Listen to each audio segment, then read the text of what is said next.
Tilder! What is this? These are bicolored LED panels made by GVM. How much does it cost? Anywhere from $150 to $900, depending on if you buy the light by itself or in a kit. The kit comes with barn doors, a second diffusion panel, light stands, and a carrying case. Quick note, you can't use the barn doors and the second diffusion panel at the same time. The bicolor goes from either 3200K or 5600K. The light is brightest at 4400K. How's the CRI? Very good. It has Wi-Fi capabilities to control a group of lights, built out of solid aluminum for passive cooling, can plug into the wall or use 2 Sony NPF batteries, not 1, but 2. Battery life, if you're using 2 of the largest Sony NPF batteries, are up to 6 hours at full brightness for 3200K or 5600K. But if you put it right in the middle at 4400K, where all the LEDs are firing at 100%, it lasts for 4.5 hours. Done. Roll that intro. What's up, everybody? You're watching Too Long Didn't Read Filmmaker, where the answers comes first, the reasons come last, but we are constantly and always still learning. So today I am super excited because today's video is being sponsored by GVM. Now, if you recall a couple videos back, I actually reviewed their GVM slider with a flywheel, and I've basically used that slider for every B-roll shot on this channel. So when the company reached out to me and said, hey, would you be interested in reviewing our LED light panels for your subscribers? Yes. I'm definitely interested. So today we're gonna find out whether or not the GVM bicolored LED light panels is gonna be the right solution for you and your entire production setup. So without further ado, let's get started. So one of the many attractive qualities of the GVM light panels is actually the price. Depending on what kind of kit you want to go with, they're actually decently priced for what they are because the build quality is solid. This thing is solid aluminum. They have this aluminum kind of heatsink thing going on, so everything is passively cooled, which means these LED panels do not require a fan.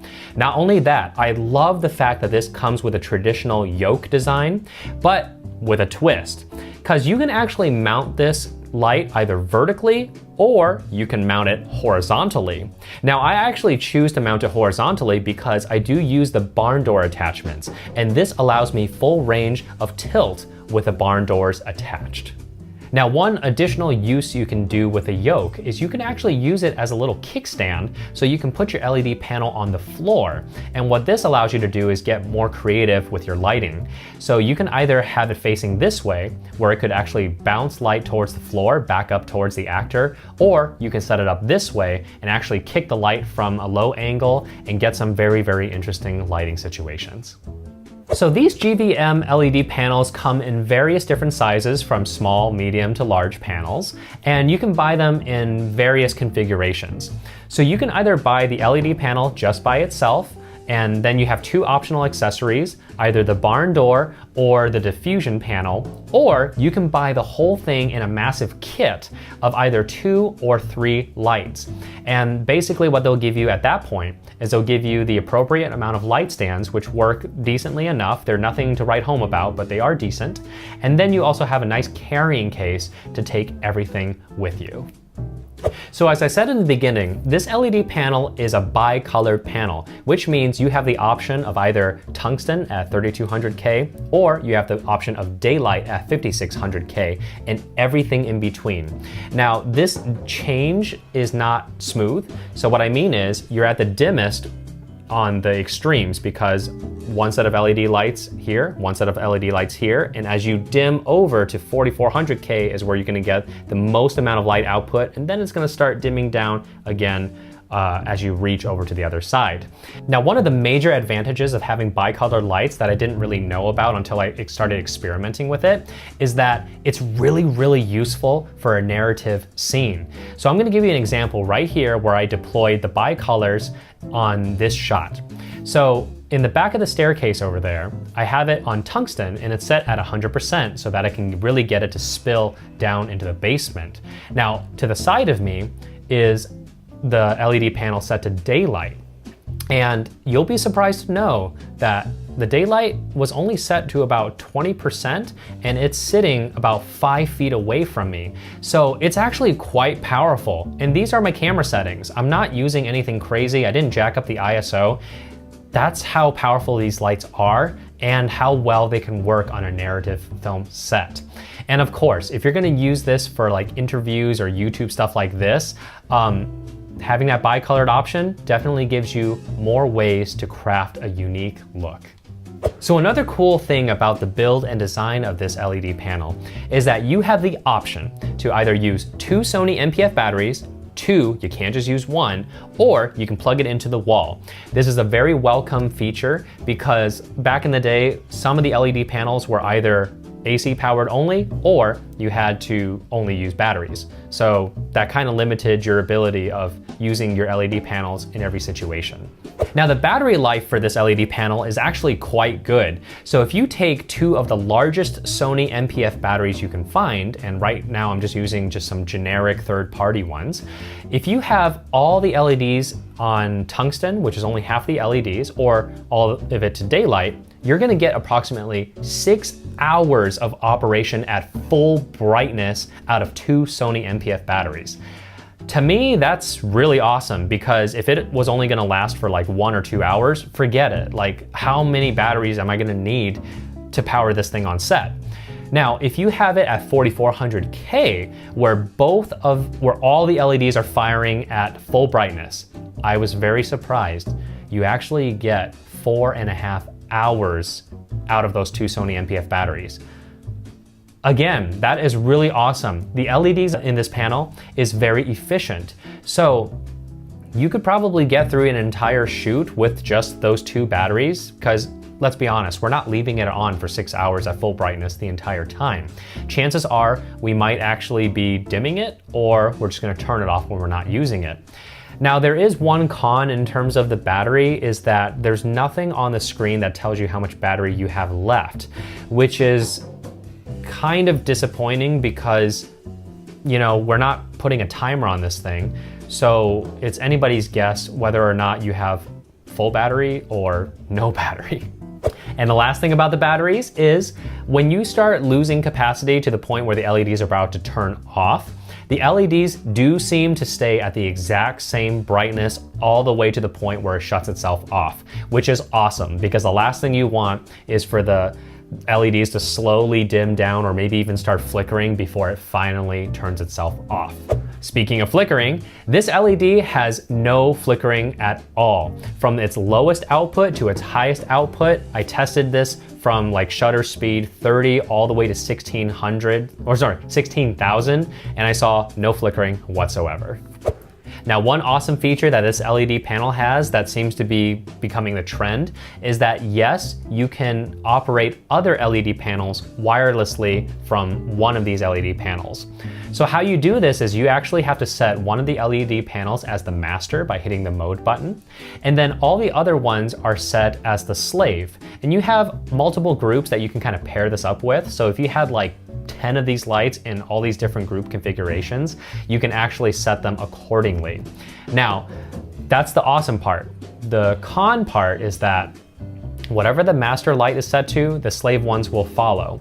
You can't have the master one set at brightness 50 and the slave ones set at brightness 80 and have that 30% gap, and then no matter how much you move the master, that the other ones will adjust accordingly with that 30% gap. It has to be 1-to-1. It might be a con, it might not be. It kind of just depends on how you want to use it. But the other con is that I really wish that GVM has a wireless remote, because that would actually make it very interesting. Because then you can set up all these lights wherever you are and then use the remote to choose which group of lights you want to change the color temperature, change the dimming, and that would just definitely be a very streamlined thing. I don't know, maybe GVM has a remote in the works, I'll have to ask them about that, but it is something that I did notice. So depending on your needs, there's 2 ways that I would recommend you buy their LED panels. You can either buy the straight up LED panel by itself, followed by the barn doors, pending that you have your own light stands, or you can buy the entire kit of 2 or 3 lights, and that would give you the best bang for the buck in terms of its overall setup. Now, the only reason why I'm saying don't buy the second diffusion panel is because to me it seems very clunky in the way it's being executed. So you basically have to take the 2 brackets and you have to screw it on to the LED panel, and then you have to take the second diffusion panel and further screw it on to the bracket. To me, that just seems like a lot of wasted time setting up the light, when in fact, you could just use the barn doors and then basically put diffusion filter in front of it and get the same effect. Not only that, you get the benefits of having the barn door to kind of sort of cut the light a little bit. They don't work as well as a single source light with barn doors, but the fact that you have the option is definitely welcomed. So what's the bottom line here? The bottom line is you're getting an amazing value for the money on this LED panel. If we're just talking about the LED panel by itself, it's made out of solid aluminum, which does wonderfully for passive cooling, because the last thing you need is a fan to kick on in the middle of a shoot and therefore introduce additional noise to your audio. The fact that it's bicolored is awesome. I used to think that this was not a cool idea, but now this thing is changing my mind, because I was able to get this shot with these 2 LED lights, and I was able to get quite a bit of power out of it. So I was thoroughly impressed. And if you're using it on a narrative film set, you're good to go. If you're using it on a YouTube set like I am right now, you're good to go. If you do a lot of traveling and doing corporate interviews, these things pack down quite small and you'll be fine transporting them, because again, it's made out of solid aluminum. Not only that, they can also be battery operated. And if you're using the 2 of the largest Sony NPF batteries available, you get 6 hours of runtime on full blast in tungsten. You get 6 hours of full blast on daylight. And if you need an additional stop of light and you use 4400K, where all the LEDs are firing at 100%, you can use the light for 4.5 hours. So, I mean, that's really amazing to me in terms of battery life. Now, the last feature that it comes with, I might not necessarily use it, but it might be something that you would actually deploy, is the fact that you can communicate to a group of these LED lights wirelessly. You have one LED light that's the master, and you have the rest of them in the different types of groups, and then you can basically control all of them. Now, the only reason why I don't necessarily think I would use this is because there's not going to be a whole lot of times where I need an entire group of LED lights all at the exact same settings.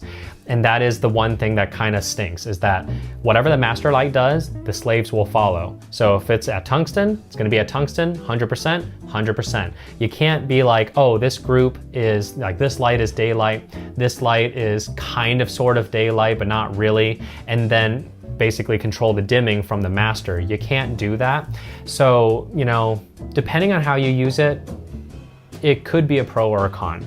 But I do wish that they make a wireless remote. If they had a wireless remote that allows me to control the master, that just streamlines my ability to kind of work the lights on set. So I can sit back at Video Village, have all the camera ops focusing where they need to focus, and then I can start adjusting the lights without physically going to them. And hey, that's it for this week, everybody. If this video has made all the difference in your purchasing decisions, I would really appreciate it if you use my affiliate links down below. Again, this costs nothing extra to you. This just gives me a little compensation so I can continue making videos like this for you. Now, if you have any questions or comments about the LED panel made by GVM, go ahead and leave it down in the comments below. I will get to them as fast as I can. And until then, like and subscribe, and I'll see you in the next one.